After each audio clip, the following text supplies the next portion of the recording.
Port Blair के बिल्कुल opposite समुद्र के बीच में बसा है हॉन्टेड रॉस आइलैंड। ब्रिटिशर्स के जमाने में यहाँ एक सीक्रेट लैब था जहाँ पर ब्रिटिशर्स करते थे बंदी फ्रीडम फाइटर्स के ऊपर रहस्यमय और खतरनाक मेडिकल एक्सपेरिमेंट्स। हमारे फ्रीडम फाइटर्स के ऊपर कुछ ऐसे एक्सपेरिमेंट किए जाते थे जो इंसानियत के खिलाफ थे। उन्हें जबरदस्ती अनप्रोसेस्ड ड्रग्स खिलाए जाते थे और यह ड्रग्स इतने खतरनाक होते थे जिसकी वजह से उनकी तड़प तड़प कर मौत हो जाती थी। जो बंदी भागने या आत्महत्या की कोशिश करते थे उन्हें जंगलों के केजेस में टांग दिए जाते थे। उन्हें खाना तक नहीं दिया जाता था और उन पर लगातार कोड़े बरसाए जाते थे जिससे उनकी तड़प तड़प कर मौत हो जाती थी। आज यह आइलैंड पड़ा हुआ है अकेला और सुनसान। यहाँ किसी को भी रात में रुकने की परमिशन नहीं है। आज भी लोग कहते हैं रात के वक्त जब आप इस आइलैंड को देखते हो तो आपको कुछ अजीब महसूस होता है, कुछ अलग। यह कहानी है उन अत्याचारों की और उन अनजाने एक्सपेरिमेंट्स की जो घोस्ट आइलैंड में छुपी हुई है। तो आइए देखते हैं कि यह बस किस्से है या फिर उन फ्रीडम फाइटर्स की रूहें आज तक वहाँ पर घूम रही है।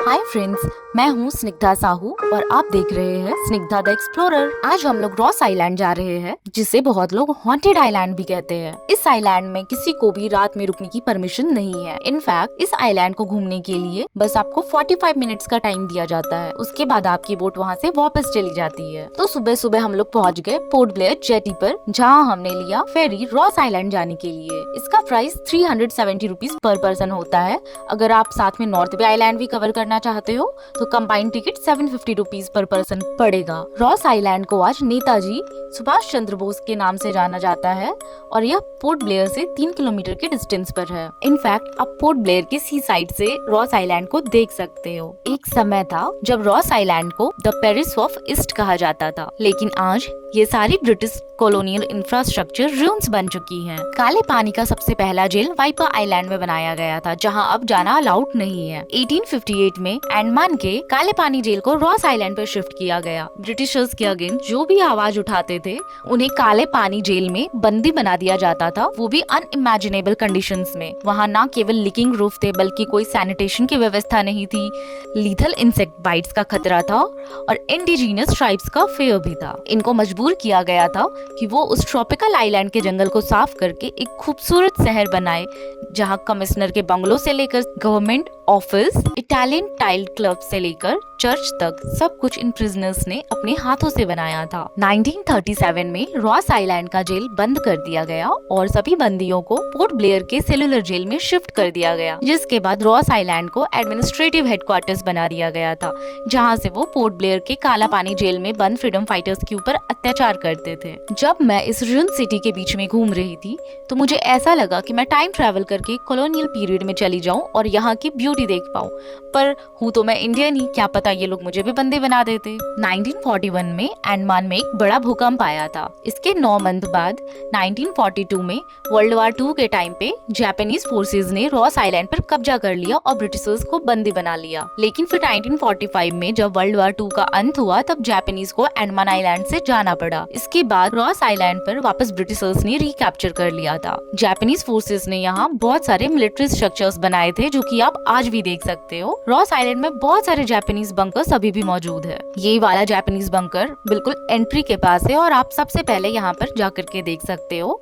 बाकी अंदर घूमते टाइम और भी बंकर्स आपको देखने को मिलेंगे। रॉस आइलैंड को ब्रिटिशर्स के रहने के लिए पूरा डेवलप किया गया था। ब्रिटिश ऑफिसर्स के आराम की हर एक चीज यहाँ बनाई गई थी। वो यहाँ ऐश मौज करते थे, खाना पीना, पार्टीज, क्लबिंग, सभी चीजों की बहुत अच्छी व्यवस्था की गई थी इस आइलैंड पर। वहाँ उनके लिए entertainment clubs, hotel, swimming pool, church, hospital, graveyard, water plant, bakery, बाजार इत्यादि बनाया गया था। यहाँ बहुत सारे डियर्स को भी लाया गया था जिन्हें ब्रिटिशर्स हंटिंग करते थे और उनकी सेवा में लगे रहते थे हमारे भारतीय गुलाम, जो उनके कोड़े खाते थे, गालियाँ खाते थे और मार खाते थे, लेकिन फिर भी मजबूर थे इनकी सेवा करने के लिए। रोज काम खत्म होने के बाद इन्हें वापस जेल में भेज दिया जाता था। रॉस आइलैंड में मलेरिया जैसे वाटर बॉर्न डिजीजेस होने के कारण मिनरल वाटर प्लांट बनाया गया था। इस प्रिंटिंग प्रेस में ब्रिटिशर्स के लिए न्यूज़पेपर प्रिंट होता था। ये बेकरी बिखरी थी, इसका स्ट्रक्चर अभी भी बिल्कुल सही कंडीशन में है। लेकिन रॉस आइलैंड में ऐसी रॉयल लाइफ होने के बाद भी अंग्रेज वहाँ जाने से कतराते थे। कोई ब्रिटिश ऑफिसर रॉस आइलैंड में पोस्टिंग नहीं लेना चाहता था। इतनी फैसिलिटीज होने के बावजूद भी रॉस आइलैंड में ऑफिसर्स की फैमिली को अनेक तरह की बीमारियां होने लगी, जिससे उनकी सडन डेथ होने लग गई।